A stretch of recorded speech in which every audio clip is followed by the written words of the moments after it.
నమస్తే welcome to శబ్దం TV.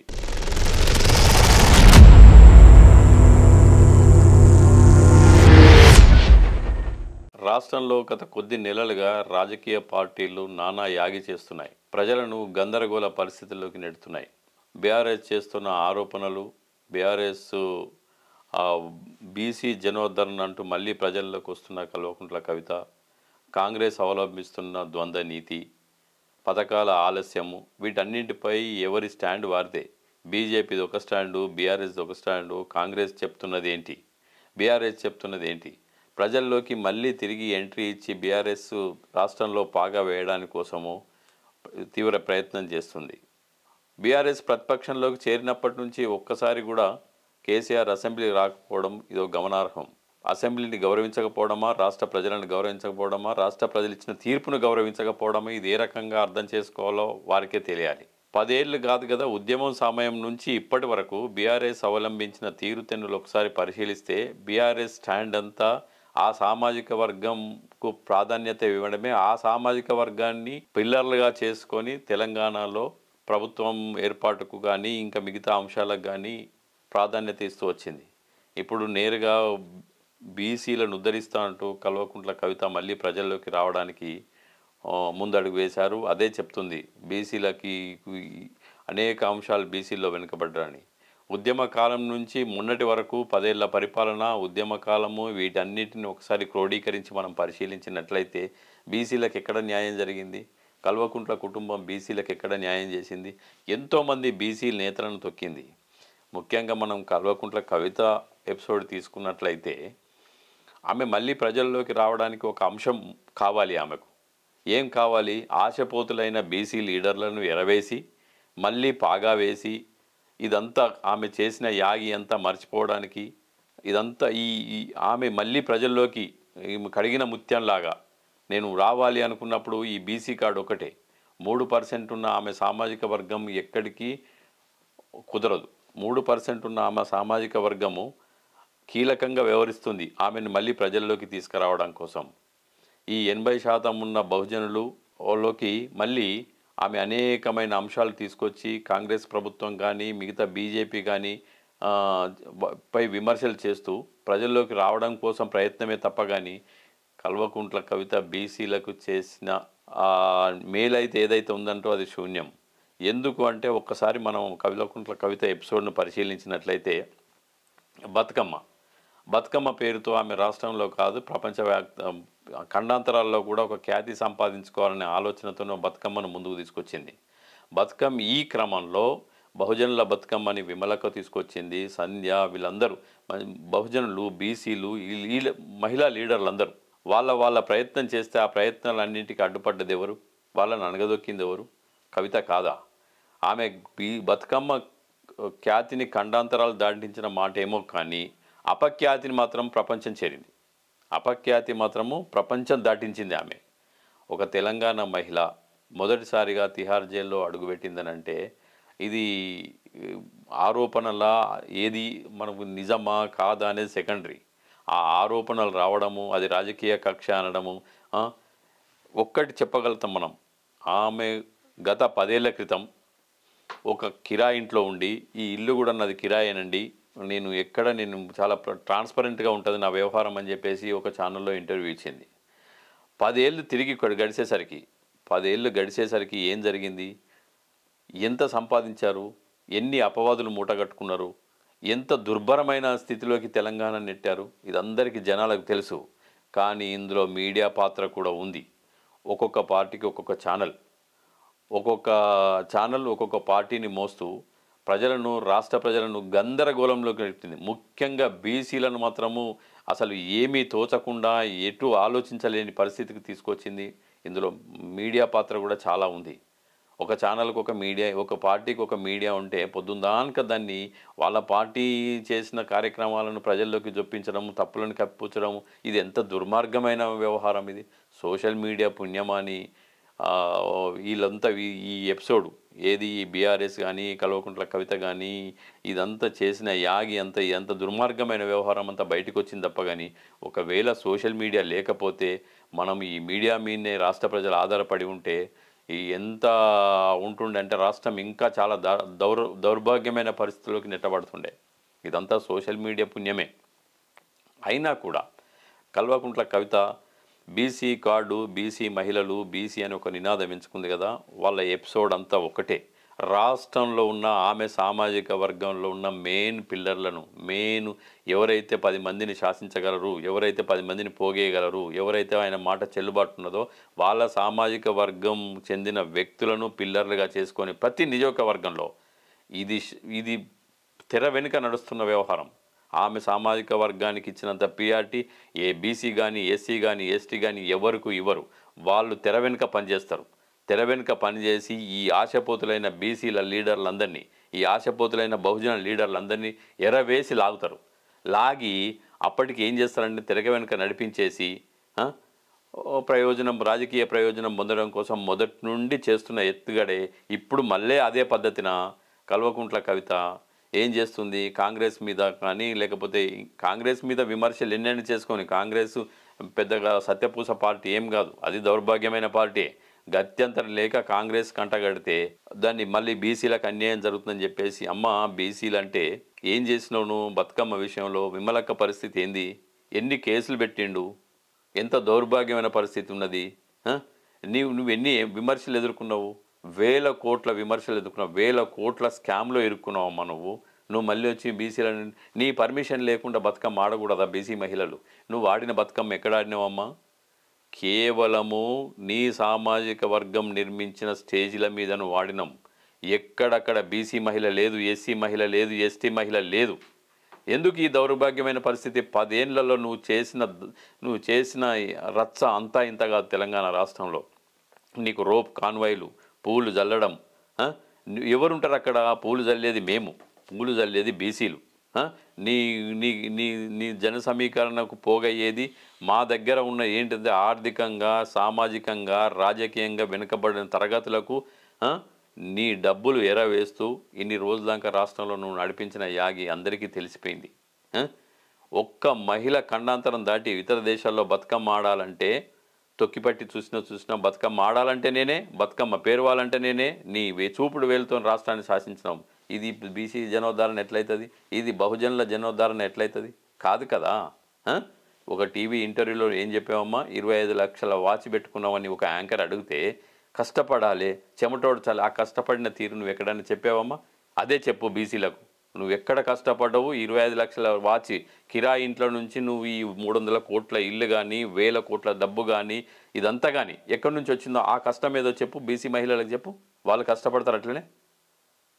ఎందుకమ్మా గురవింద నీతులు ఇవన్నీ? మళ్ళీ వచ్చేసి మూసీ ప్రక్షాళన అంటూ జరిగితే బీఆర్ఎస్ కానీ కల్వకుంట్ల కుటుంబానికి కానీ రాజకీయ సమాధి. అంత బెస్ట్ ప్రాజెక్ట్ అది. దాని మీద లేనిపోని యాగి చేసి మీ సొంత ఛానళ్ళు, మీ సొంత డబ్బాలు పెట్టుకొని బీసీ మహిళలను మళ్ళీ బీసీలను లాగి, ఎస్సీలను లాగి వాళ్ళేదో ఉద్ధరిస్తామని చెప్పేసి ఇదంతా నువ్వు ప్రజల్లోకి రావడం, మళ్ళీ లబ్ధి పొందడం కోసం ఆడుతున్న ఆటని నిజంగా చెప్పేయి. ఇది బీసీల మీద నీకు ప్రేమ ఉన్నది అసలే కాదు. నీ సామాజిక వర్గం మీద ఎంత ప్రేమ ఉన్నది? నీ వెనుక నీ సామాజిక వర్గం ఎక్కడ నిలబడ్డది? వాళ్ళు పిల్లర్లుగా నిలబడి బీసీలను ఎక్కడికి లాగుతుండ్రు, మధ్యలో చిచ్చెట్ల పెడుతుండ్రు అనేది అందరికీ తెలిసిన విషయమే. మొన్న జగిత్యాలలో జరిగిన నీ మీటింగ్ చూస్తే, జగిత్యాలలో జరిగిన నీ ప్రోగ్రాం చూస్తే అమ్మ నువ్వేం చేసినావు? మీ సామాజిక వర్గానికి చెందిన ఎమ్మెల్యే పార్టీ మారాడు, ఏమైనా విమర్శించావమ్మా? నొయ్యనట్టు అననట్టు. ఇది కాదా నీ సామాజిక వర్గం మీద ప్రేమ? నువ్వెందుకు తీవ్రమైన ఆరోపణలు ఎవరి మీద చేస్తున్నావు? కాంగ్రెస్ మీద చేస్తున్నావు. అదే కాంగ్రెస్లో చేరినా అని చెప్పుకుంటున్న మీ ఎమ్మెల్యేపై అదే నియోజకవర్గంలో తిరిగినావు కదా. ఇది ఎమ్మెల్యే దౌర్భాగ్యము, ఇది ప్రభుత్వ వైఫల్యాలు ఎండగట్టినావు అని స్థానిక ఎమ్మెల్యే వైఫల్యం ఎందుకు ఎండగట్టలేదమ్మా? అంటే మీ సామాజిక వర్గమే కదా. ఎక్కడైనా మీ సామాజిక వర్గమే, ప్రతి చోట మీ సామాజిక వర్గమే. పగ్గాలన్నీ బీఆర్ఎస్ పగ్గాలన్నీ మీ సామాజిక వర్గం చేతుల్లో ఉన్నాయి. మళ్ళీ నువ్వు బీసీ కార్డు ఎట్లా ఇస్తావమ్మా? బీసీలను ఎట్లా ఉద్ధరిస్తానొస్తావమ్మా? ఒక్కసారి పునరాలోచించుకోమ్మా. నువ్వు పునరాలోచించుకుంటే నీకు తెలుస్తుంది నువ్వేం చేసినావు, ఏం చేయలేదు, బీసీలు ఎందుకు నీకు అండగా ఉంటున్నాని. నువ్వు ఎవరిని పట్టుకుంటే 10 మంది బీసీలు వస్తారు, ఎవరిని పట్టుకుంటే 10 మంది ఎస్సీలు నా ఎంబడి ఉంటారని ఈ ఆలోచన చేస్తావు. నువ్వు ఏ ఊర్లో ఎవరున్నాడు, ఏ ఊర్లో ఎక్కడికి పోతే ఎవరిని పట్టుకుంటే ఏం పని అవుతుందని ఆలోచిస్తావు. ఈ నెట్వర్క్ అంతా తెర వెనుక జరుగుతుంది. లిక్కర్ ఆరోపణలపై ప్రజలకు ఏం క్లారిటీ ఇచ్చినావమ్మా? నువ్వు లిక్కర్ గురించి ఎక్కడన్నా మాట్లాడి, నీ స్కామ్ గురించి నువ్వు పోయిన తిహార్ 150 160 రోజులు జైల్లో ఉన్నావు కదా, ఆ జైలు గురించి, జైల్లో నువ్వు ఏం చేసినావు, అసలు ఎట్లా జరిగింది, ఈ ఈ ఈ అంశం ఎందుకు చర్చించవమ్మా? బీసీలకు నీ ప్రజల్లో కానీ నువ్వు ఎక్కడ ప్రోగ్రామ్ చేసినా ఫస్ట్ నీపై వచ్చిన ఆరోపణలను, నీపై వచ్చిన నేను నిర్దోషి నేను ఎందుకు చెప్పుకోలేకపోతున్నావమ్మా? ఫస్ట్ చెప్పది. నువ్వు కిరాయి ఇంట్ల నుంచి, ఐటెక్స్లో ఉన్న కిరాయి ఇంట్ల నుంచి, నువ్వు బంజారా హిల్స్లో ఉన్న 300 కోట్ల పైగా ఇల్లు, బుర్జ్ ఖలీఫా, 25 లక్షల వాచు, పిఏలకు లక్షల కోట్ల విలువ చేసే విల్లాలు, ఖరీదైన కార్లు, ఇవన్నీ గురించి చెప్పాలా అమ్మా? నువ్వు చెప్పాలి, క్లారిటీ ఇవ్వాలి. నువ్వు చేసిన కష్టం ఎక్కడ, నువ్వు చేసిన సెటిల్మెంట్ ఏంటిది, నువ్వు ఎక్కడ కష్టపడ్డావు, ఎక్కడ చెమటోడిచినవి, ఇది చెప్తే రాష్ట్ర ప్రజలు కూడా, రాష్ట్రం నీలాంటి మహిళలు కూడా, చాలామంది మహిళలు ఎదురు చూస్తున్నారు. ఈ కష్టం ఏదో ఉంటే మేము కూడా పడతాం, మేము కూడా చాలా డెవలప్ కావచ్చు అని చూస్తున్నామ్మా. ఆర్థికంగా నిలదొక్కుంటారు చాలామంది బీసీ మహిళలు, బీసీ నాయకురాలు చూస్తుర్రు. ఇవి చెప్పాలి కదమ్మా. నీ మీద వచ్చిన ఆరోపణలన్నింటినీ పక్కన పెట్టి, వాటిని తొక్కి పెట్టి, బీసీ జనార్దన ఇది చేస్తలేరు, తర్వాత ఈ ఎమ్మెల్యే తప్పు, ఆ కాంగ్రెస్ తప్పు, ఇది కాదమ్మా. నీ మీద వచ్చిన ఆరోపణలకు ఫస్ట్ రాష్ట్ర ప్రజలకు క్లారిటీ ఇవ్వు. లిక్కర్ ఆరోపణలు కేవలం రాజకీయపరమైనవి, ఇందులో నేను నిర్దోషిని అని నిరూపించమ్మా. నిరూపించిన అవసరం లేదు, చెప్పు, జనాలకు చెప్పు, నేను నిర్దోషిని అని చెప్పగలుగుతావు. లేదు, ఇది మా నాన్న కష్టార్జితం, మా అత్తగారి కష్టార్జితం, నేను ఈ డబ్బు సంపాదించడానికి మా అత్తగారి కష్టార్జితమే, మా నాన్న కష్టార్జితమే, నేను కష్టం చేసుకున్నా అని చెప్పేసి 25 లక్షల వాచ్ కూడా ఇది మా అత్తగారు పెట్టిందని చెప్పు. మీ అత్తగారి సోర్స్ ఏందమ్మా? ఎవరికి తెలియదా? నిజామాబాద్ ఎక్కడ ఉంటుందమ్మా? పాకిస్తాన్లో లేదు కదా, ఎక్కడ ఖండాంతరాలు దాటలేదు కదా, నీ వెనుక చాలామంది చూస్తున్నారు కదా. ఏందమ్మా ఇన్ని ఆరోపణలు నీ దగ్గర పెట్టుకొని, ఇంత చీకటి నీ దగ్గర పెట్టుకొని, నువ్వు ఈరోజు ప్రజల్లోకి వచ్చేసి నేను చేస్తా, మీ ఇట్లా చేస్తున్నాడు, కాంగ్రెస్ అట్లా చేస్తుంది, ఈ బీజేపీ, ఇది కాదమ్మా జనాలకు కావాల్సింది. కడిని ముత్యంగా తిరిగి వస్తామని చెప్పేసి మీ అన్న చెప్పిండు, మీ డాడీ చెప్పిండు, మీ అందరు చెప్పిండు, మీ సామాజిక వర్గం మొత్తం చెప్పిండు. ఇందులో నీ తప్పే లేదు. ఆ తప్పే లేదనేది నువ్వు నిరూపించుకో. ఈ 1000 కోట్ల ఆస్తులు నాకు సంబంధం లేదని నిరూపించుకో. లేకపోతే నేనే సంపాదించిన, ఈ రకంగా సంపాదించినది ఒక క్లారిటీ ఇవ్వాలమ్మా ప్రజలకు, రాష్ట్ర ప్రజలకు. నమ్మకం అనేది ఉండదు. నువ్వు వేసిన నిచ్చెన, నువ్వు నడుస్తున్న అవలంబించిన వ్యవహారము, నీ ఎపిసోడ్లో ఎవరెవరింటికైనావు, ఎక్కడ కలుస్తున్నావు అనే విషయం చాలామందికి తెలుసు. నీ సామాజిక వర్గానికి ఇచ్చిన ఇంపార్టెన్సీ బహుజనులకి అనేది రాష్ట్ర ప్రజలకు అందరికీ తెలుసు. మీ కుటుంబం మొత్తం బీసీల మీద ఉన్నది కపట ప్రేమే. ఒక్క ఈటల రాజేందర్ తప్పు చేస్తేనే రాజకీయంగా ఎంత అనగదొక్కాలనో అనగదొక్కిందే. మీ సామాజిక వర్గంలో మరి మీ ఎమ్మెల్యేలు చాలామంది పార్టీ మారింది కదా, వాళ్ళని ఎందుకు అనగదొక్కలేదమ్మా? రేపు మళ్ళీ బీఆర్ఎస్లోకి వచ్చిన వెల్కమ్ చెప్తారు, వాళ్ళకే టికెట్ ఇస్తారు. ఇది పక్కా 100%. బీసీలు కేవలం కరివేపాకులే. బీఆర్ఎస్ పార్టీలో బీసీలది కానీ, ఎస్సీలది కానీ, ఎస్టీలది కానీ కరివేపాకులే. వాడుకోవడం, వదిలేయడం కల్వకుంట్ల కుటుంబానికి పక్కా తెలుసు. ఈ 10 ఏళ్లలో చాలామంది చూసిండ్రు. చాలామంది బీసీ నాయకులు, ఎస్సీ ఎస్టీ నాయకులు మీ వల్ల చాలా ఇబ్బందులకు గురైనరు. మళ్ళీ బీసీ కార్డు అని జనాల్ని మోసం చేసే ప్రయత్నం చేస్తే అది నీ విజ్ఞతకే, ప్రజలకు తెలుసు. రాష్ట్రంలో చాలామంది ఎమ్మెల్సీలు ఉన్నారు, వాళ్ళకు ఒక్కరు లేక 2 పిఏలు ఉంటారు. నువ్వేంటమ్మా, నీకు 15 మంది పిఏలు ఉంటారు. నియోజకవర్గానికి ఒక పిఏ ఉంటుంది అంటే నువ్వు ఒక సీఎం కూతురు అనే కదా. 15 మంది పిఏలు చేసే పని ఏంటమ్మా రోజు? వాళ్ళకి ఎందుకమ్మా చేస్తే ఒక నెలకు 50,000 60,000 అట్లా జీతాలు ఉంటాయి. ₹1,00,000 వేసుకో జీతం, 15 లక్షలు. నీకు 15 మందికి ఏ రకంగా ఇచ్చుకున్నా కూడా 7-10 లక్షల వరకు నీకు జీతాలు ఇవ్వాల్సి వస్తుంది. ఎమ్మెల్సీకి వచ్చే జీతం ఎంతమ్మా? నువ్వు చేస్తున్న కష్టం ఏంటమ్మా? విల్లాలు, ఒక పిఏకు విల్లాలు ఇస్తారమ్మా? మీ సామాజిక వర్గానికి చెందిన ఓ మహిళ నిన్న ఇంటర్వ్యూలో చెప్పింది, నయీం ఆస్తులు కూడా మీ దగ్గరే ఉన్నాయని చెప్పేసి ఆమె ఆరోపణలు చేస్తుంది. వాటి క్లారిటీ ఇచ్చుకోలేదమ్మా? ఒక్కొక్క పిఏకు ఖరీదైన కార్లు, విల్లాలు, ఫామ్ హౌజులు. ఎక్కడదమ్మా ఈ డబ్బంతా? ఎక్కడది? ఆ కష్టం ఏదో చెప్పు, మాకు చెప్పు, జర్నలిస్టులకు చెప్పు, బీసీలకు చెప్పు, నాయకులకు చెప్పు, రాష్ట్ర ప్రజలకు చెప్పమ్మా. ఈ కష్టం నువ్వు ఎక్కడ పడ్డావు, ఏం చేసినావు, ఇంత డబ్బు ఎక్కడి నుంచి వచ్చింది? అదే పని చేస్తారు మిగతా వాళ్ళందరూ. ఈ నిరుద్యోగ యువకులందరూ అదే చేస్తారు. ఎమ్మెల్సీ ఎన్నికలు ఉన్నాయి. ఎమ్మెల్సీ ఎన్నికలు సిద్దిపేట, నిజామాబాద్, జగిత్యాల, మెదక్, ఇవన్నీ మీ కుటుంబ సభ్యులు ఉన్నాయి కదా.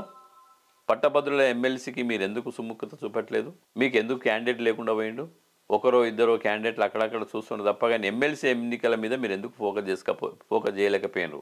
అంటే మీరు నిరుద్యోగుల పట్ల, పట్టభద్రుల పట్ల ప్రభుత్వంలో ఉన్నప్పుడు అవలంబించిన తీరు ఎంత దుర్మార్గం అయిందంటే ఇది పట్టభద్రులకు తెలుసు, నిరుద్యోగ యువకులకు తెలుసు. కాబట్టి ఆ అంశం జోలికోవట్లేదు. ఎమ్మెల్సీ ఎన్నికలపై మీ క్లారిటీ ఇంతవరకు లేదు. అదే కాంగ్రెస్ చూడండి, పోటీ పడుతుర్రు, టికెట్ మాకు కావాలని మాకు కావాలని. మిగతా పార్టీల్లో కూడా చర్చ నడుస్తుంది. వాళ్ళు ఓటర్లను ఎన్రోల్మెంట్ చేసుకున్నారు. కానీ మీ పార్టీ సడి చప్పులేదే ఎమ్మెల్సీ ఎన్నికల పట్ల. అంటే అధికారంలో ఉన్న పార్టీకి ఎక్కువ అవకాశాలు ఉన్నాయని అంటారు. కాదు, ఇప్పుడు ప్రశ్నిస్తున్న చూడు, అదేవిధంగా ఎమ్మెల్సీ ఎన్నికల్లో కూడా ప్రతిపక్షంగా మీరు పోరాడాల్సిన అవసరం ఉంటుంది. అప్పుడే మీ నిజాయితీ, మీ నిబద్ధత ఒక కులమానంగా ఉంటుంది. ఎమ్మెల్సీ ఎన్నికలపై ఏ బీఆర్ఎస్ నాయకుడు కూడా, కేటీఆర్ కానీ, కవిత కానీ, హరీష్ రావు కానీ మా క్యాండిడేట్ ఈయన ఇంతవరకు చెప్పలేదు. కనీసం ఒక 2-3 ఎమ్మెల్సీ ఎన్నికలకు పోటీ చేస్తున్నామనే అంశం కూడా బయటికి రావడం లేదు, ఎక్కడ కనబడట్లేదు. ఎందుకు? పట్టభద్రులు అంటే మీకు భయం. మీరు చేసిన దుర్మార్గాన్ని వాళ్ళు ఇంకా మనసులోనే పెట్టుకున్నారు కాబట్టి మీకు ఓటేయరు. అందుకే మీరు ఎమ్మెల్సీ ఎన్నికల పట్ల ఇంత నిర్లక్ష్యంగా వ్యవహరిస్తున్నారు. ఇది చెప్పాలమ్మా, మీరు ఎక్కడికి పోయినా కూడా ఎమ్మెల్సీ ఎన్నికలపై మీ స్టాండ్ ఏంటో ప్రజలకు చెప్పాలి. మేము పోటీ చేయట్లేదు, అనవసరంగా డిఎస్సి అప్పుడు మేము చేసిన దౌర్భాగ్యమైన పనులు చాలా ఉన్నాయి. ఒక అమాయకురాలైన అమ్మాయి ఆత్మహత్య చేసుకుంటే ఆమెకు వేరే అంశం అంటగట్టి బీసీల నిరుద్యోగ యువకుల మనోభావాలపై దెబ్బతీసారు. ఉద్యోగం ఇవ్వడమే కాకుండా ప్రశ్నపత్రాల లీక్, ఎంత దుర్మార్గం అమ్మ, ఎంతమంది సఫర్ అయినరు. వీటన్నిటి మీరు చెప్పాలి కదా. ఆ రోజు ఇలా జరిగింది, మేము బీసీలకు అన్యాయం చేసినాము, నిరుద్యోగులకు అన్యాయం చేసినాము, పట్టభద్రులు మా వల్ల 10 ఏళ్ళు ఇబ్బంది పడ్డారు అనే అంశం మీరు చెప్పాలి. నమస్తే.